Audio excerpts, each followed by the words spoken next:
नमस्कार, मैं दीपक कुमार। मेरे यूट्यूब चैनल स्टडी विद दीपक में आपका स्वागत करता हूं। आज के इस वीडियो के अंदर हमारी जो 10th की हिस्ट्री की बुक है उसका चैप्टर नंबर 3 वो भंडलीगढ़ विश्व का बनना, उसका ये लेक्चर नंबर 4 है। तो जैसा कि हमने लास्ट लेक्चर के अंदर भारतीय व्यवस्था से संबंधित और जो अनुबंध कर्मचारी थे और या कामगार थे उनके किस तरीके से उनका जो प्रवासन की जो प्रक्रिया थी वो अपनाई जाती थी और भारतीय और विदेशी व्यापार के अंतर्गत जो उपनिवेशवाद और वैश्विक जो व्यवस्था थी वो देखी थी, उन्हीं के संदर्भ में हमने डिस्कशन वो किया था। आज हम देखेंगे किस तरीके से जो महायुद्धों के संदर्भ में, यानी कि महायुद्ध जैसे कि आपने सुना ही होगा कि विश्व के अंतर्गत जो दो महत्वपूर्ण जो विश्व युद्ध वो देखे जा सकते हैं। जो पहला विश्व युद्ध 1914 के अंदर और दूसरा विश्व युद्ध 1939 के अंदर हुआ था और काफ़ी विनाश की स्थिति देखी गई थी और मुख्य रूप से जो विश्व है दो गुटों के विभाजित है वो हो गया था। तो इसी के अंतर्गत बताया गया किस तरीके से जो व्यवस्था थी वहाँ अपनाई गई थी। पहला महायुद्ध मुख्य रूप से यूरोप में ही लड़ा गया था, लेकिन उसके असर सारी दुनिया में महसूस किए गए थे। इस अध्याय में हम जिन चीज़ों पर विचार कर रहे हैं उनकी दृष्टि में एक महत्वपूर्ण प्रभाव यह रहा कि इस युद्ध में विश्व अर्थव्यवस्था को एक ऐसे संकट में ढकेल दिया जिससे उभरने में दुनिया को 3 दशक से भी ज़्यादा समय लग गया था। इस दौरान पूरी दुनिया में चौतरफा आर्थिक और राजनीतिक अस्थिरता बनी रही और अंत में मानवता का एक विनाशकारी युद्ध के नीचे कराने लेवल लगी रही।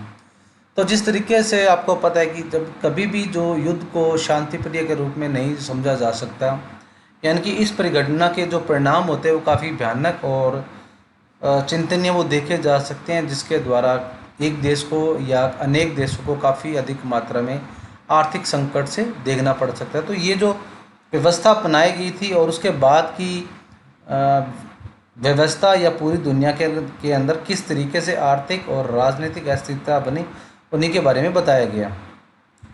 युद्धकालीन रूपांतरण, जैसा कि आप जानते हैं कि पहला विश्व युद्ध 2 खेमों में लड़ा गया था। एक पाले में मित्र राष्ट्र यानी ब्रिटेन, फ्रांस, रूस थे, तो दूसरे पाले में केंद्रीय शक्तियाँ जर्मनी, ऑस्ट्रिया हंगरी और ऑटोमन तुर्की थे। जब अगस्त 1914 में जब युद्ध शुरू हुआ तो उस समय बहुत सारी सरकारों को यही लगा कि यह युद्ध ज़्यादा से ज़्यादा क्रिसमस तक ख़त्म हो जाएगा, पर यह युद्ध तो 4 साल से भी अधिक समय तक चला। तो पहला विश्व युद्ध 1914 के अंदर जो लड़ा गया था वो दो गुटों में विश्व के देशों के द्वारा जो गुट है वो बन गए थे, जिसमें पहला गुट है वो मित्र राष्ट्र के रूप में जिसमें ब्रिटेन, फ्रांस और रूस थे, और दूसरे पाले में केंद्रीय शक्तियाँ मानी जा सकती है जिसमें जर्मनी, ऑस्ट्रिया हंगरी और तुर्की थे। और मुख्य सरकारों के रूप में यही सोचा था कि ये 2-4 महीनों के अंदर जो विश्व युद्ध है वो समाप्त हो जाएगा, और इस युद्ध को 4 या 5 साढ़े 4 साल से ज़्यादा समय वो लगा था। मानव सभ्यता के इतिहास में ऐसा विश्व युद्ध पहले कभी नहीं हुआ। इस युद्ध में दुनिया के सबसे अगवा राष्ट्र, औद्योगिक राष्ट्र एक दूसरे से जूझ रहे थे और शत्रुओं को नेस्ताभूत करने के लिए उनके पास बेहिसाब आधुनिक औद्योगिक शक्ति इकट्ठी है वो हो चुकी थी। तो इसके अंतर्गत जो मुख्य रूप से जो देश थे वो एक दूसरे को पराजित करने के लिए अपने अनुयायी और औद्योगिक शक्तियों को इकट्ठा करने के लिए अग्रेसिव है वो हो रहे थे। यह पहला आधुनिक युद्ध औद्योगिक युद्ध था। इस युद्ध में मशीनरी, टैंकों, हवाई जहाज़ों और रासायनिक हथियारों का बड़े भयानक स्तर पर प्रयोग है वो किया गया था। ये सभी चीज़ें आधुनिक विशाल उद्योगों की देन थी। युद्ध के लिए दुनिया भर में असंख्य सिपाहियों की भर्ती की जानी थी और उन्हें विशाल जलपोतों व रेलगाड़ियों में भरकर युद्ध के मोर्चों पर ले जाया जाता था। इस युद्ध में मौत और विनाश की जैसी विभीषिका रची और औद्योगिक युग से पहले और औद्योगिक शक्ति के बिना कल्पना नहीं की जा सकती थी। युद्ध में 90 लाख से ज़्यादा लोग मारे गए और 2 करोड़ घायल हुए थे। तो इस युद्ध को आधुनिक जो युद्ध है वो कहा जा सकता है, जिसके अंतर्गत मुख्य रूप से मशीनों, टैंकों, हवाई जहाज़ों और रासायनिक हथियारों के द्वारा काफ़ी अधिक मात्रा में जो एक देश या औद्योगिक देशों के द्वारा जिनका प्रयोग है वो किया जाता था, जिसके अंदर काफ़ी अधिक मात्रा में देशों के द्वारा असंख्य सिपाहियों की भर्ती की जाती थी और जलपोतों और हवाई जहाज़ों और अन्य साधनों के द्वारा उनको युद्ध के मोर्चों पर ले जाया जाता था। तो इस भयानक स्थिति के अंदर उसको ये देखा जा सकता है कि इस युद्ध के अंदर जो हमारा परिणाम है वो किस तरीके से भयानक समझा जा सकता है, जिसके अंदर 90 लाख से ज़्यादा लोग मारे गए थे और 2 करोड़ जो लोग हैं वो घायल है वो हो गए थे। मृतकों और घायलों में सबसे ज़्यादा कामकाजी उम्र के लोग थे। इस महाविनाश के कारण यूरोप में कामकाज के लायक लोगों की संख्या बहुत कम रह गई थी। परिवार के सदस्य घट जाने से युद्ध के बाद परिवारों की आय भी गिर गई थे। मुख्य रूप से काफ़ी सारे विनाश की स्थिति के अंतर्गत लोग है वो इस युद्ध में घायल है वो और मारे हैं वो गए थे, जिसके अंदर काफ़ी जो परिवार के मुखिया या मेन सदस्य के रूप में जो परिवार की हत्या होने के बाद उनकी जो पारिवारिक जो आमदन है वो गिर गई थी। युद्ध संबंधी सामग्री उत्पादन करने के लिए उद्योगों का पुनर्गठन किया गया। युद्ध की जरूरतों के मद्देनजर पूरे के पूरे समाज को बदल दिया गया। मर्द मोर्चे पर जाने लगे तो अब उन कामों को संभालने के लिए घर की औरतों को बाहर आना पड़ा, जिन्हें अब तक मर्दों का ही काम है वो माना जाता था। तो जिस तरीके से बड़े समूह के लोगों को युद्ध क्षेत्र के अंतर्गत आम आदमियों को भर्ती हुए किया जाता था, और उसकी वजह से काफ़ी औद्योगिक इकाइयों के अंदर जो कामगार के लिए जो स्थिति थी वो भयानक हो गई थी। यानी कि वो लोग है वो उनको रोज़गार और प्रोडक्शन कार्य करने के लिए जो वेतनकारी लोग गए थे वो उनकी जनसंख्या कम हो गई थी। तो जब वो जो कामगार लोग युद्ध की स्थिति के अंतर्गत युद्धों पर जाने लगे तो उनकी वजह से जो महिलाएं थी वो जो घर का काम करती उनको कार्य करने के लिए बाहर फैक्ट्रियों या औद्योगिक इकाइयों के अंदर आना शुरू हुआ। युद्ध के कारण दुनिया की कुछ सबसे शाली आर्थिक ताकतों के बीच आर्थिक संबंध टूट गया। वे एक दूसरे से बदला लेने पर उतारू थे। इस युद्ध के लिए ब्रिटेन को अमेरिकी बैंकों और अमेरिकी जनता पर भारी कर्ज लेना पड़ा। फलस्वरूप इस युद्ध ने अमेरिका को कर्जदार की बजाय कर्जदाता देश बना दिया। कहने का आशय यह है कि युद्ध के बाद दूसरे देशों में अमेरिका व उसके नागरिकों की संपत्तियों की कीमत अमेरिका में दूसरे देशों की सरकारों या उनके नागरिकों के स्वामित्व तथा नियंत्रण वाले संपदाओं से कहीं ज़्यादा हो चुकी थी। यानी कि जिस तरीके से जो ब्रिटेन काफ़ी एक्टिव रूप से युद्ध के अंदर पार्टिसिपेट कर रहा था, तो काफ़ी जो फाइनेंशियल उसकी कंडीशन है वो ख़राब होगी। तो इसकी वजह से क्या हुआ कि वो कर्ज लेने के मजबूर हो गया, और ब्रिटेन के साथ साथ अन्य देश थे जो छोटे देश थे वो भी अमेरिका से कर्जा वो लेने लग गए थे। इसकी वजह से क्या हुआ कि जो अमेरिका की जो व्यवस्था थी वो काफ़ी अधिक मात्रा में मजबूत होने लगी, और यहाँ अमेरिका की स्थिति काफ़ी विस्तृत है वो देखी जा सकती है। युद्धोत्तर सुधार अब युद्ध के बाद की स्थिति के अंतर्गत बताया गया है। युद्ध के बाद आर्थिक स्थिति को पटरी पर लाने का रास्ता काफ़ी मुश्किल साबित हुआ। युद्ध से पहले ब्रिटेन दुनिया का सबसे बड़ी अर्थव्यवस्था था। युद्ध के बाद सबसे लंबा संकट उसी से ही झेलना पड़ा। जिस समय ब्रिटेन युद्ध से जूझ रहा था उसी समय भारत और जापान में उद्योग विकसित होने लगे थे। युद्ध के बाद भारतीय बाजार में पहले वर्चस्वशाली स्थिति प्राप्त करना ब्रिटेन के बहुत मुश्किल हो गया था। अब उसे जापान से भी ज़्यादा मुकाबला करना पड़ा। सो अलग युद्ध के खर्चे की भरपाई करने के लिए ब्रिटेन ने अमेरिका में जमकर कर्जे लिए थे। इसका परिणाम यह हो कि युद्ध खत्म होने तक ब्रिटेन भारी मात्रा में विदेशों में कर्ज दबा चुका था। तो जिस तरीके से ब्रिटेन की स्थिति थी वो काफ़ी भयानक वो देखी जा सकती है, जिसके अंतर्गत उसको काफ़ी अपनी स्थिति व्यवस्था सुधारने के लिए जो लोन या कर्जदार या कर्ज है वो दूसरे देशों से लेना है वो पड़ गया था। इसी के माध्यम के अंतर्गत भारत और जापान के अंदर काफ़ी उद्योग विकसित है वो हो रहे थे, और उसके माध्यम के द्वारा जो भरपाई करने के लिए अमेरिका से कर्जे लिए थे उसका परिणाम यह हुआ कि विदेशी कर्जों के रूप में जो ब्रिटेन था वो उसकी स्थिति काफ़ी भयानक है। विदेशी कर्ज के अंदर अब उसकी स्थिति भयानक है वो होती चली गई। युद्ध के कारण आर्थिक स्थिति का उछाल का माहौल पैदा हो गया था, क्योंकि मांग उत्पादन रोजगार में भारी इजाफा हुआ। पर यह युद्ध के कारण पैदा हुआ उछाल शांत होने लगा तो उत्पादन गिरने लगा और बेरोजगारी बढ़ने लगी। दूसरी ओर सरकार ने भारी भरकम युद्ध संबंधी व्यय में भी कटौती शुरू कर दी ताकि शांतिकालीन करों के सहारे उसकी भरपाई की जा सके। इन सारे प्रयासों से रोजगार भारी तादाद में खत्म हुए। 1921 में हर 5 में से एक ब्रिटिश मजदूर के पास काम नहीं था। रोजगार के बारे में बेचैनी और अनिश्चितता युद्ध का वातावरण का अंग है वो बन गई थी। तो काफ़ी इस युद्ध खत्म होने के बाद लोगों के कामगार और उनके रोजगार वो छीन गए, और भारी मात्रा में लोगों के पास बेरोजगार है वो खत्म हो गए थे। यानी कि बेरोजगारी काफ़ी अधिक मात्रा में जो है वो फैल गई थी। बहुत सारी कृषि आधारित अर्थव्यवस्थाएं भी संकट में थी। उदाहरण के लिए गेहूं उत्पादकों की लात में विचार कीजिए। युद्ध से पहले पूर्वी यूरोप विश्व व्यापार में गेहूं की आपूर्ति करने वाला एक बड़ा केंद्र था। युद्ध के दौरान यह आपूर्ति अस्त व्यस्त हुई तो कनाडा, अमेरिका और ऑस्ट्रेलिया में गेहूं की पैदावार अचानक बढ़ने लगी। लेकिन युद्ध ही जैसे युद्ध समाप्त हुआ पूरी यूरोप में गेहूं की पैदावार सुधरने लगी और विश्व बाजार में गेहूं की अति के हालात पैदा हो गए। अनाज की कीमतें गिर गई, परिणाम ग्रामीण आय कम होगी और किसान गहरे संकट में कर्ज में फंसते चले गए। जिस तरीके से ये व्यवस्था आगे चलती गई उसकी वजह से ही पहले बड़े जो जिस तरीके से इसकी जो प्रोडक्शन कार्य थे वो पहले बढ़ गया, तो उसके बाद कनाडा, अमेरिका और ऑस्ट्रेलिया की जो गेहूं की जो पैदावार थी वो अधिक मात्रा में बढ़ गई थी। उसकी वजह से क्या होगा, जितने भी पूर्वी यूरोप के देशों के जो लोग थे उसके अंदर विश्व बाजार के अंदर गेहूं की जो मात्रा थी वो काफ़ी अति हालात के अंदर जो उसकी स्थिति थी वो भयानक है, वो हो गई थी, यानी कि उसके अंदर अनाज की कीमतें काफ़ी मात्रा में गिर गई थी, क्योंकि जो यूरोप के देशों के द्वारा कनाडा, अमेरिका और ऑस्ट्रेलिया से काफ़ी अधिक मात्रा में जो आयात है वो गेहूं का किया जाने लगा। उसकी वजह से ग्रामीण आय कम होगी और किसान गहरे कर्ज में फंसते चले गए। बड़े पैमाने पर उत्पादन और उपभोग। अमेरिका में सुधार की गति तेज़ रही, यह हम भी देख चुके हैं, पहले भी देख चुके हैं कि युद्ध में अमेरिका से अर्थव्यवस्था कितने फ़ायदा पहुंचा था। युद्ध के बाद के कुछ समय के लिए तो अमेरिका की अर्थव्यवस्था को झटका लगा, लेकिन 20 के दशक में शुरुआती सालों से ही अमेरिका अर्थव्यवस्था में तेज़ी से तरक्की बढ़ने लगी थी। तो इसके अंतर्गत मुख्य रूप से जो अमेरिका की स्थिति और अर्थव्यवस्था के रूप में जो काफ़ी उछाल है वो देखा जा सकता है। 1920 के दशक की अमेरिका अर्थव्यवस्था की एक बड़ी खासियत ये थी कि वृहत उत्पादन का चलन, वृहत उत्पादन की ओर बढ़ने का सिलसिला तो 19वीं शताब्दी के आखिर में शुरू हो चुका था, लेकिन 1920 के दशक में तो यह अमेरिकी औद्योगिक उत्पादन की विशेषता ही बन गया था।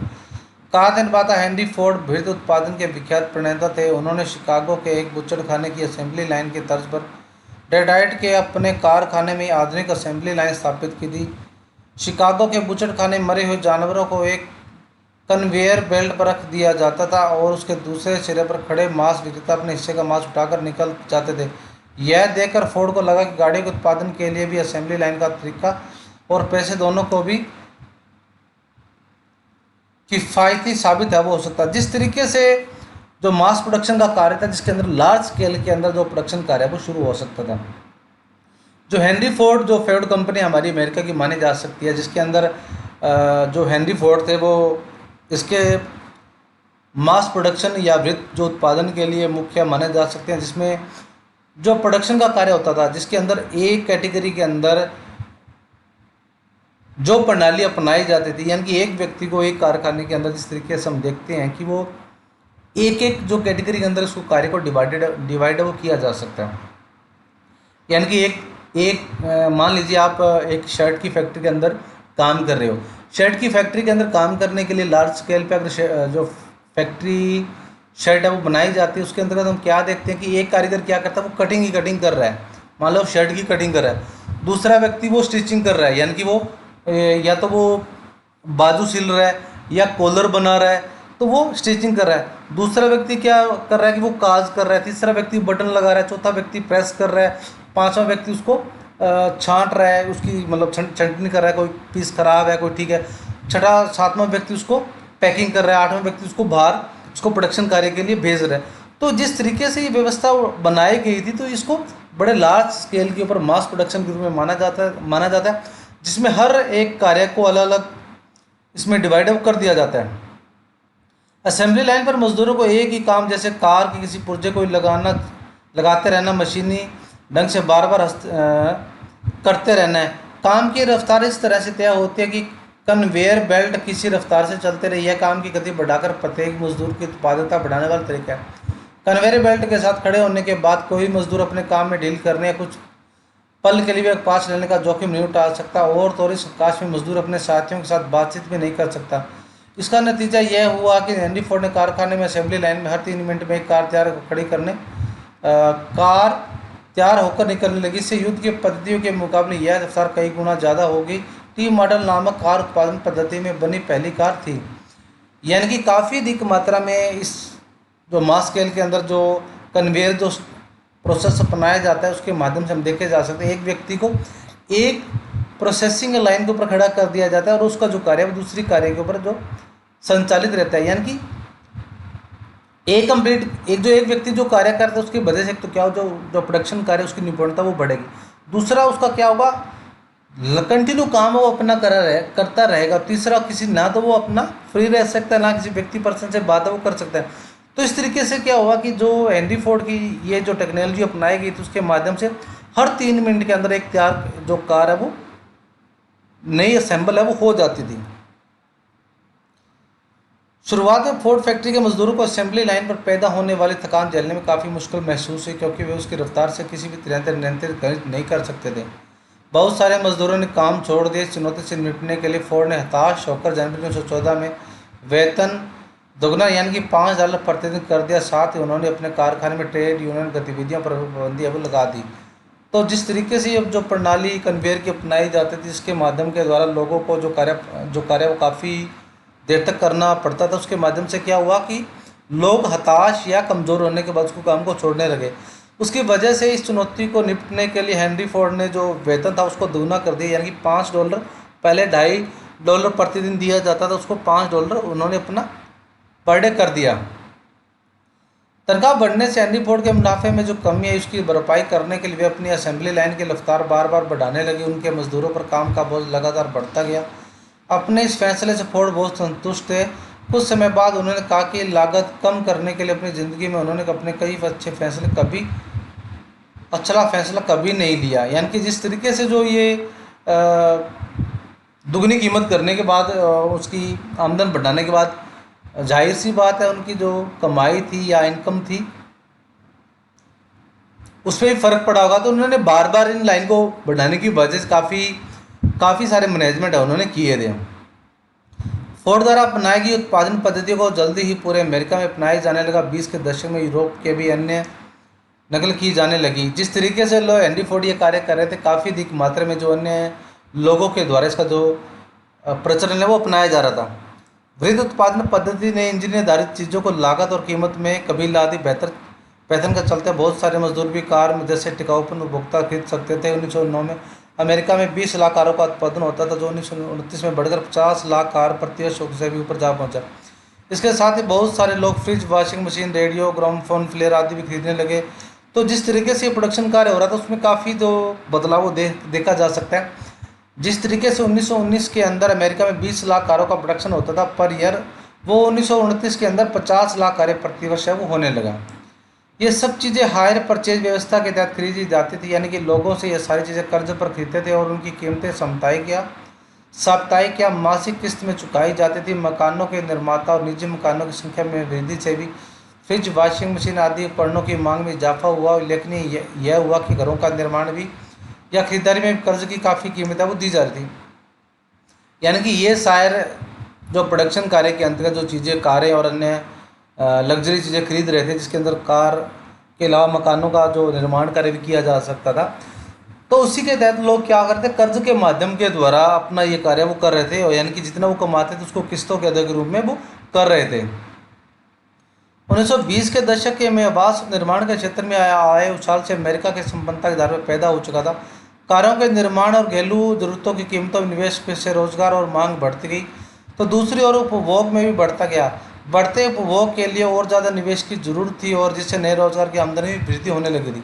तो जितना ये आवास कार्य और अन्य जो कार्य करने की वजह से लोगों को अधिक से अधिक संपन्नता पैदा वो करना चाहते थे, जिसके माध्यम के द्वारा जो मकान और अन्य जो घरेलू चीज़ों का जो प्रोडक्शन कार्य था उसकी जो प्रोडक्टिविटी वो ज़्यादा करना चाहते थे। 1923 में अमेरिका शेष विश्व को पूंजी का निर्यात दोबारा करने लगा और वह दुनिया में सबसे बड़ा कर्ज दाता देश बन गया। अमेरिका द्वारा आयात और पूंजी निर्यात ने पूंजीवादी अर्थव्यवस्था के भी संकट से उबारने में मदद की। अगले 6 साल में विश्व व्यापार तथा आय वृद्धि दर में काफ़ी सुधार वो देखा गया था। तो 1923 तक आते आते जो अमेरिका देश है विश्व का सबसे बड़ा कर्जदाता बन गया था और जिसके अंतर्गत काफ़ी अधिक मात्रा में उसकी आय और वृद्धि में जो सुधार है वो देखा जा सकता है। लेकिन यह स्थिति लंबे समय तक कायम नहीं रही। 1929 तक आते आते दुनिया में एक जैसे आर्थिक संकट में फैल गई जिसका दुनिया में पहले कभी अनुभव नहीं किया था। तो इसी के अंतर्गत ये जो स्थिति थी वो 1929 के अंदर काफ़ी मात्रा में फैल गई थी और जिसके अंतर्गत एक महामंदी की शुरुआत भी देखी जा सकती है। इसको विश्व महामंदी के नाम से जाना जा सकता है। आर्थिक महामंदी की शुरुआत 1929 में हुई और अंतिम दशक के 3 दशक मध्य तक बना रहा। इस दौरान दुनिया के ज़्यादातर हिस्सों के उत्पादन, आय, रोजगार, व्यापार में गिरावट दर्ज की। इस मंदी का समय और असर सब देशों में एक जैसा नहीं था, लेकिन आमतौर पर ऐसा माना जा सकता है कि कृषि क्षेत्र में समुदायों पर इसका सबसे बुरा असर पड़ा। ऐसा इसलिए हुआ कि क्योंकि औद्योगिक उत्पादन की तुलना में खेती और उत्पादन की कीमतों में ज़्यादा भारी और ज़्यादा समय तक कमी बनी रही थी। तो मुख्य रूप से 1929 के अंदर जो स्थिति थी वो काफ़ी भयानक बनी रही थी और यह संकट की जो स्थिति थी वो 3 दशक से लगभग बनी रह सकती थी। इसमें जो सबसे जो मुख्य कारण वो इसलिए माना गया था जिसमें औद्योगिक उत्पादन की तुलना में जो खेती हर जो मजदूर थे, किसान थे, उनके उत्पादन की जो कीमतें थी उसके अंदर भारी और ज़्यादा समय तक कमी है वो बनी रही थी। तो मुख्य रूप से इस कमी की वजह से ही विश्व के अंदर पूर्ण रूप से जो मंदी है वो देखी जा सकती है।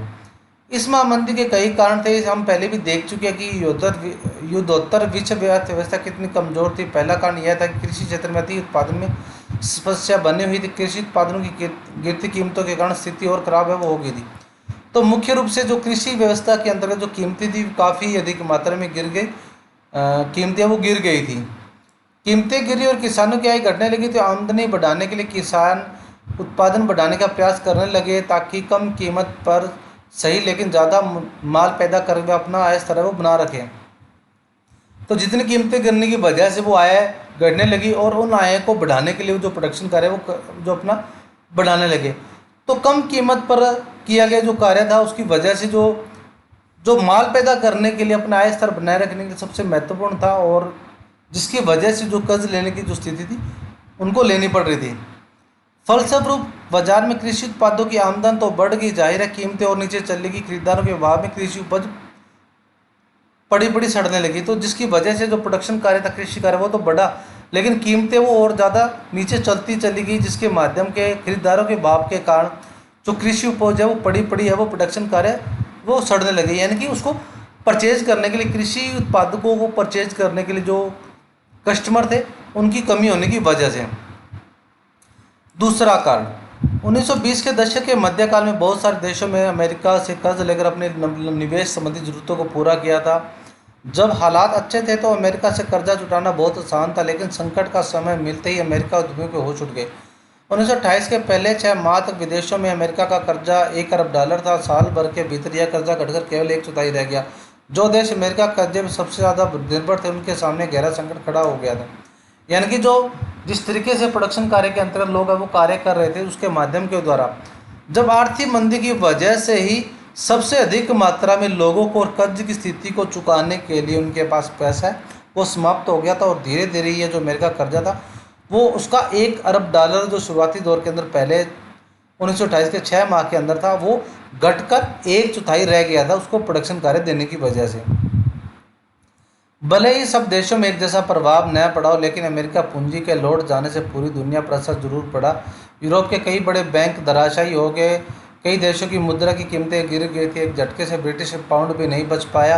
लैटिन अमेरिका और अन्य स्थानों पर कृषि एवं कच्चे मालों की कीमतें तेजी से लुढ़कने लगी। अमेरिका सरकार इस महामंदी से अपनी अर्थव्यवस्था को बचाए रखने के लिए आयातित पदार्थों पर दोगुना सीमा शुल्क वसूलने लगी। इस फैसले ने तो विश्व व्यापार की कमर ही तोड़ दी। यानी कि जब ये भारी कीमत ना होने की वजह से, प्रोडक्शन कार्य ना होने की वजह से, कीमतें करने की वजह से ही अमेरिका भी इस बुरी स्थिति के अंदर चला गया था। महामंदी की वजह से वो भयंकर आर्थिक स्थिति के अंदर गिर गया था। तो उस स्थिति के अंतर्गत जो भरपाई करने के लिए जो अमेरिका ने अपना सीमा शुल्क है जो प्रोडक्शन कार्य के अंदर जो एक्साइज टैक्स लगाया जाता है उसको दुगना वो कर दिया। उसकी मार भी विश्व के अंदर देखी जा सकती है, जिसके अंदर काफ़ी भारी जो कीमत है इस फैसले से, उसकी जो सीमा शुल्क की वजह से जो प्रोडक्शन कार्य के अंदर जो कमियां वो देखी गई थी। औद्योगिक देशों में भी मंदी का सबसे बुरा असर अमेरिका को ही झेलना पड़ा। अमेरिका कीमतों में कमी और मंदी की आशंका देखते हुए अमेरिका बैंकों ने घरेलू कर्जा देना बंद कर दिया। जो कर्ज दिए जा चुके थे उनकी वसूली तेज कर दी। किसान उपज नहीं बेच पा रहे थे, परिवार तबाह हो गए, कारोबार ठप्प हो गए थे। आमदनी में गिरावट आने पर अमेरिका में बहुत सारे परिवार कर्ज चुकाने में नाकामयाब हो गए, जिसके चलते उनके मकान, कार और सारी चीज़ें कुर्क कर ली गई थी। 20 के दशक में जो उपभोक्तावादी संपन्न दिखाई दे रहे थे वह धूल के गुब्बार की तरह रातों रात काफूर हो गई थी। बेरोजगार बढ़ने लगी तो लोग काम की तलाश में दूर दूर तक जाने लगे। आखिरकार अमेरिकी बैंक की व्यवस्था भी धराशायी हो गई। तो जिस तरीके से अमेरिका के बैंकों ने कर्जा दिया हुआ था तो वो कर्जा देना बंद कर दिया और वो अपनी जो रिकवरी शुरू कर दी। उसकी वजह से क्या हुआ कि जो किसान, जो कामगार थे वो कर्जा लौटाने के लिए काम, जिसने मकान या ज़रूरती चीज़ों के लिए जो कर्जा लिया हुआ था और जो प्रोडक्शन कार्य ना होने की वजह से उनकी चीज़ें वो गिरवी रखी हुई थी, वो बैंकों ने कुर्क करनी शुरू कर दी। तो इस तरीके से जो रातों रात जो व्यवस्था अपनाई गई थी, जो अमेरिका की बैंकिंग व्यवस्था थी वो भी धराशायी है वो होने लग गई थी, क्योंकि जो रिकवरी थी वो किसी भी तरीके से जो पैसा था बैंकों के अंदर वापस है वो नहीं आ रहा था। निवेश या अपेक्षित लाभ न पाने, कर्ज वसूल न कर पाने और कर्ज जमाकर्ताओं की जमा पूंजी न लौटाने के कारण हजारों बैंक दिवालिया हो गए और बैंक बंद कर दी गई। इस परिघटना से जुड़े आंकड़े संकेत सकते में देने वाले 1933 तक 4,000 से ज़्यादा बैंक बंद हो चुके थे और 29 से 1920 के भीतर तकरीबन 1,10,000 कंपनियां चपेट में आ चुकी थी। यह सारा का सारा जो डाटा वो दिया गया किस तरीके से सभी के अंदर जो आर्थिक स्थिति है वो बैंक के अंदर देखी जा सकती है। काफ़ी अधिक बैंक है वो बंद के हो गए थे और काफ़ी अधिक मात्रा में जो कंपनियां चपेटे में आ गई थी। यद्यपि 1935 तक ज़्यादातर औद्योगिक देशों में आर्थिक संकट से उबरने के लिए संकेत दिखाई देने लगे थे, लेकिन समाजों, अंतर्राष्ट्रीय संबंधों और राजनीति तथा लोगों के दिलो दिमाग पर उनकी छाप पड़ी व जल्दी से मिटने वाली नहीं थी। यानी कि ये जो स्थिति थी वो काफ़ी भयंकर रूप से अपनाई गई थी। अब आ जाता है कि भारत और महामंदी के रूप में किस तरीके से इसको देखा जा सकता है। हम इस बात पर ध्यान दें कि महामंदी से भारत पर क्या असर पड़ा, तो हम इस बात को अच्छी तरह समझ सकते हैं कि 20वीं सदी की शुरुआत तक वैश्विक अर्थव्यवस्था कितनी एकीकृत हो चुकी थी। दुनिया के एक हिस्से में पैदा होने वाले संकट की कम कबाहट बाकी हिस्सों में पहुंच जाती थी और उससे दुनिया के देशों के लोगों की जिंदगी, अर्थव्यवस्था और समाज से प्रभावित है वो हो उठे थे। यानी कि ये सारी की सारी जो आर्थिक स्थिति थी वो पूरी एशिया के अंदर नहीं, यूरोप के अंदर नहीं देखी जा सकती। इसका जो असर है वो कहीं ना कहीं अन्य विश्व के छोटे और औद्योगिक स्थानों के अंदर भी देखा जा सकता है और काफ़ी समाज और औद्योगिक इलाकों पर इसका असर है वो देखा गया था। जैसा कि आप पीछे देख चुके कि औपनिवेशिक भारत कृषि वस्तुओं का निर्यातक और तैयार मालों का आयातक बन चुका था। महामंदी ने भारतीय व्यापार को फर्म प्रभावित किया। 1928 से 1934 के बीच देश के आयात निर्यात घटकर लगभग आधे रह गए थे। अब अंतर्राष्ट्रीय बाजार में कीमतें गिरने लगी थी, तो यहाँ भी कीमतें नीचे आ गई। 1928 से 1934 के बीच भारत में गेहूं की कीमत 50% गिर गई थी। तो मुख्य रूप से इसमें भारत भी अछूता नहीं रहा था, जिसमें मुख्य रूप से भारत में जो गेहूं की जो कीमत थी वो 50% है वो गिर गई थी। यानी कि महंगाई और आर्थिक जो मंदी की दर है वो भारत में देखी जा सकती है। शहरी निवासियों के मुकाबले किसानों और काश्तकार को जोरदार नुकसान हुआ। यद्यपि कृषि उत्पादों की कीमत तेजी से नीचे गिरी, लेकिन सरकार ने कर लगान वसूली में छूट देने से इंसाफ इनकार कर दिया। सबसे बड़ी मार इन काश्तकारों पड़ी जो विश्व बाजार के लिए उपज पैदा करते थे। तो ज़्यादातर किसानों और काश्तकारों को नुकसान वो उठाना पड़ा था, जिसके अंतर्गत सरकार से लगान वसूली से जो साफ मना कर दिया था और जो भी काश्तकार थे जो विश्व व्यापार जो बाजार के लिए जो प्रोडक्शन का कार्य कर लेते उनके उपज पर इसका नेगेटिविटी है वो देखी जा सकती है। बंगाल के जूट पटसन उत्पादकों को देखिए, वे कच्चा पटसन उगाते थे जिससे कारखानों में टाट की बोरियां बनाई जाती थी। जब टाट का निर्यात बंद हो गया तो कच्चे पटसन की कीमतों में 60% से भी ज़्यादा गिरावट आ गई। इन काश्तकारों में दिन काफ़ी फिरने की उम्मीद भी या बेहतर आमदनी के लिए उपज बढ़ाने के वास्ते कर्ज ले लिए थे। उनके हालात भी उपज की सही मोल न मिलने के कारण खराब थी। वे दिनों दिन और कर्ज में डूबते जा रहे थे। इस व्यक्ति को ध्यान में रखकर बंगाल के कवि ने लिखा है, यानी कि जो जूट जो और पटसन का कार्य करने वाले थे बंगाल के अंदर लार्ज स्केल पर उसका प्रोडक्शन कार्य किया जा सकता है, उसमें काफ़ी जो पटसन की कीमतों के अंदर 60% से अधिक जो गिरावट है वो देखी गई थी और उनकी भी उपज और प्रोडक्शन का कार्य मोल भाव न गिरने की वजह से उनका जो आर्थिक मंदी उनकी स्थिति थी वो ज़्यादा देखी जा सकती है। पूरे देश में काश्तकार पहले से भी ज़्यादा कर्जदार में डूब गए। खर्चे पूरे न करने के चक्कर में उनकी बचतें खत्म हो चुकी थी। ज़मीन उसूतकारों के पास गिरवी पड़ी थी। घर में जो भी गहने जेवर थे बिक चुके थे। मंदी के इतनी हालातों में सालों में भारी कीमत खासतौर पर सोने का निर्यात करने लगे। प्रसिद्ध अर्थशास्त्री कीन्स का मानना था कि भारतीय सोने के निर्यात में वैश्विक अर्थव्यवस्था को पुनर्जीवित करने में काफ़ी मदद मिली। इस निर्यात ने ब्रिटेन को आर्थिक दशा सुधारने में तो निश्चित ही मदद की थी, लेकिन भारतीय किसानों को कोई लाभ नहीं हुआ। 1931 में मंदी अपने चरम पर थी और ग्रामीण भारत असंतोष तथा उथल पुथल के दौर से गुजर रहा था। उसी समय महात्मा गांधी ने सविनय अवज्ञा आंदोलन शुरू किया था। सभी भारतीय और भारतीय अर्थव्यवस्थाओं, औद्योगिक इलाकों, ग्रामीण इलाकों के अंदर पूरी की पूरी तरीके से ये जो आर्थिक मंदी है वो देखी जा सकती है और 1931 के अंदर इसकी जो स्थिति थी वो चरम उत्कर्ष पर देखी जा सकती है। और इसी के अंतर्गत महात्मा गांधी ने सविनय अवज्ञा और या सिविल नाफरमानी का आंदोलन है वो शुरू है वो किया था। यह मंदी शहरी भारत के लिए इतनी दुखदायी नहीं रही। कीमतें गिरने जाने के बावजूद शहरों में रहने वाले लोगों की हालात ठीक नहीं रही, जिसकी आय निश्चित थी। जैसे शहरों में रहने वाले जमींदार जिन्हें अपनी ज़मीन पर बंधा बंधाया भाड़ा मिलता था, या मध्यवर्गीय वेतनभोगी कर्मचारी। राष्ट्रवादी खेमों के दबाव में औद्योगिक रक्षा के लिए सीमा शुल्क बढ़ा दिए गए थे, जिससे औद्योगिक क्षेत्र में निवेश में भारी तेजी है वो आई थी। तो जिस वजह से भारत में ये जो स्थिति है वो कुछ अर्ज इसका पड़ा था, वो इतना दुखदाई नहीं रहा था, क्योंकि कीमतें गिरने की वजह शहरों में जो लोग रहने वाले थे उनकी आय निश्चित है वो कर दी गई थी, और शहरों की तुलना में जो जमींदार थे वो काफ़ी जो भाड़ा किराया उनको मिलता था। जो मध्यवर्गीय जो वेतनभोगी थे, जो कर्मचारी थे, वो काफ़ी अधिक मात्रा में राष्ट्रवादी खेमों के दबाव के कारण औद्योगिक रक्षा के लिए सीमा शुल्क बढ़ा दिए गए थे, और जिसमें काफ़ी अधिक मात्रा में औद्योगिक प्रोडक्शन के अंदर जो तेजी वो देखी जा सकती है, निवेश में तेजी वो देखी जा सकती है। यानी कि राष्ट्रवादी आंदोलन की वजह से भारत में जो प्रोडक्शन कार्य होने की वजह से इसमें जो इतना ज़्यादा असर यूरोप की तुलना में एशिया के अंदर और खासकर भारत में इसका असर है वो थोड़ा कम देखा वो जा सकते हैं। तो यह था हमारा आज का वीडियो, आज का लेक्चर। आज के वीडियो लेक्चर बस इतना ही, और मिलते हैं अगले वीडियो में एक नए लेक्चर के साथ। तब तक stay home, stay safe and be positive.